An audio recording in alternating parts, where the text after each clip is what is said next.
ऊपर वाले बड़े लेवल पर करते हैं वो तो अब ये नहीं, इसलिए नीचे वाले कर पाते हैं। अगर शुभेंदु नीचे के लोगों को कह रहे हैं तो अगर वो नहीं करेंगे और जो डीजीपी होगा, जो चीफ सेक्रेटरी होगा, जो डीएम होगा, वो नहीं करेगा तो नीचे कार्यकर्ता भी नहीं करेगा। ये सिंडिकेट, तोलाबाजी, क्लब, कमीशन, ये सब तब चलता है जब ऊपर वाला भ्रष्ट होता है और नीचे से शांति के साथ पैसा आता है उसके लिए। अच्छी बात यह है कि दूसरे तीसरे दिन ही उन्होंने ये निर्देश दे दिए हैं। साथ में जो उनके अपने पीए चंद्रनाथ रथ का मर्डर हुआ था, जिसमें 3 लोग पकड़ भी लिए गए हैं, उसकी सीबीआई जांच की सिफारिश भी कर दी गई है। तो ये उनके कुछ बड़े फैसले थे। दिलीप घोष साहब जो मंत्री हैं, नंबर 2 इस सरकार में माने जा रहे हैं, उन्होंने क्या कहा देख लेते हैं।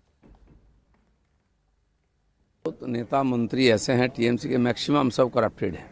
अभी तक पुलिस की अनुमति नहीं मिलती थी, गवर्नर की अनुमति नहीं मिलती, तो इंक्वायरी नहीं हो रहा था। अभी सारे केसेस ओपन होंगे और सारी बातों की इंक्वायरी होगी, जनता जो चाहती है वही होगी।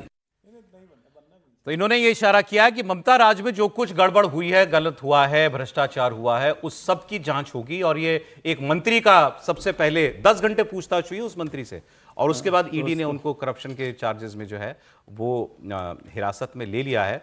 वैसे तो ममता जी के रहते भी एक मंत्री गए थे, वो कौन से थे, थोड़े हेल्दी से, पार्था चैटर्जी, उनके मित्र, महिला मित्र के घर फ्लैट से जो है 50 लाख रुपए कितने उसका नोटों, करोड़ों के नोट मिले थे उनके। लेकिन एक बात समझ में नहीं आई, मैं अक्सर देखता हूँ कि जब शपथ ग्रहण होती है तो जो मंत्री बनाए जाते हैं, मतलब जैसे पहले मंत्री बनाए गए शुभेंदु जी के, आज असम में भी बनाए गए, तो उनको माना जाता है कि वो सबसे पावरफुल लोग हैं, जिनको चीफ मिनिस्टर नहीं बनाया गया, और नंबर 2 के, नंबर 3 के पावरफुल लोग हैं। लेकिन शुभेंदु जी ने जो पोर्टफोलियोज दिए, वो सारे पोर्टफोलियोज इनमें से किसी को नहीं बांटे गए। इनके पास दिलीप घोष के पास शायद वो है एग्रीकल्चर है, नहीं एक है रूरल डेवलपमेंट जैसा भी है शायद। अग्निमित्र पाल के पास नगर निगम है, बड़ा मंत्रालय सर, नगरीय निकाय मंत्रालय। अभी तो सारे उन्हें अपने पास ही रखे हैं। हाँ, इसी नहीं मैं ये कह रहा हूँ कि भाई ऐसा माना जाता है। हाँ, वो अभी क्योंकि सर सिंबॉलिक थे ना, एक जो ट्राइबल बनाए उनको ट्राइबल अफेयर्स दे दिया है। हाँ, तो इस टाइप से किया। अभी तो एक महिला बनाई तो उनको बड़ा मंत्रालय दिया, अग्निमित्र पाल को नगर निगम मंत्रालय दिया, नगरीय निकाय मंत्रालय। अब आते हैं साहब उस खबर पर जिस पर विवाद हो गया। एक फैसला और किया शुभेंदु अधिकारी जी ने।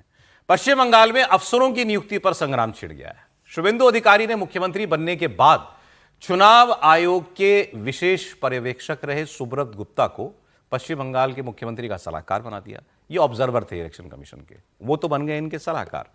और जो मुख्य निर्वाचन अधिकारी थे, सीईओ इलेक्शन कमीशन के बंगाल के, मनोज अग्रवाल, वो बन गए चीफ सेक्रेटरी। तो इस पर अब टीएमसी वाले जो हैं, जाहिर है उनको मौका मिला बोलने का। उनकी एक सांसद हैं सागरिका घोष, उन्होंने इसको लेकर बीजेपी को घेरते हुए सोशल मीडिया पर लिखा है कि पश्चिम बंगाल के मुख्य निर्वाचन अधिकारी मनोज अग्रवाल अब बंगाल के मुख्य सचिव बनेंगे। कथित निष्पक्ष अंपायर को बंगाल में बीजेपी सरकार का शीर्ष नौकरशाह बनने का इनाम दिया जा रहा है। क्या अब भी कोई गंभीरता से मानता है कि पश्चिम बंगाल विधानसभा चुनाव स्वतंत्र और निष्पक्ष था?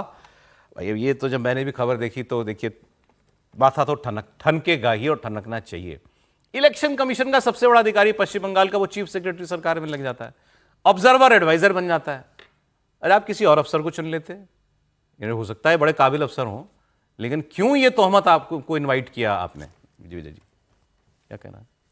मुख्यमंत्री बने ना उनकी वजह से, ऐसा लगता होगा उनको, तो जिसकी वजह से बने उनको इसमें क्या आपत्ति है यदि उनको ऐसा लगता है कि खराब फैसला है। और ये बल्कि मौका देता है, जैसे सागरिका जी ने मौका दिया है आपने, उनको बना सकते थे। और इमीडिएट बाद आप चीफ सेक्रेटरी बना रहे हैं, उनको एडवाइजर बना रहे हैं अपना मुख्यमंत्री का, तो ये, और इससे पूरी लोकतांत्रिक व्यवस्थाओं पर भी सवाल खड़े होते हैं। सनातनी सरकार क्या कह रही है त्रिपाठी जी?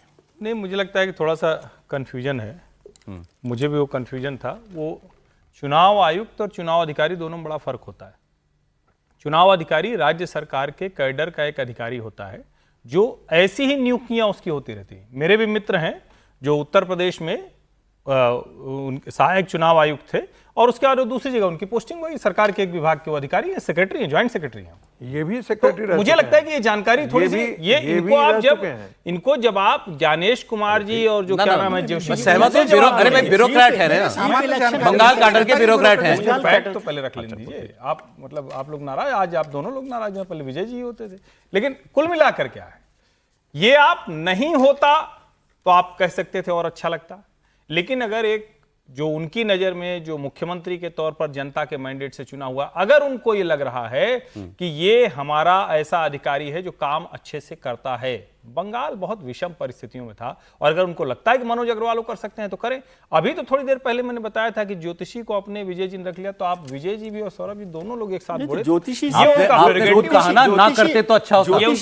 आपने कहा ना करते तो अच्छा होता। इस तरह की चर्चा ना होने, वरना यही है भाई। अब जब आपने देखिए पश्चिम बंगाल के चुनाव में सारे फैसले जो थे वो इनकी कलम से हो रहे थे ना, ये बात फैक्ट है ना। तो बचना चाहिए था, आप बना लेते भाई, बाद में बना लेते किसी को। हमने ये थोड़ी कहा कि ये कोई आपने गैर संवैधानिक काम कर दिया, लेकिन वो ब्यूरोक्रेट को आपने एक भूमिका में दोबारा अपनी सरकार में ला दिया, ठीक है, लेकिन बोलेगा ना ऑपोजिशन। लेकिन इतने चार्ज माहौल में ये आरोप क्यों इनवाइट कर रहे हैं चुनाव में सर?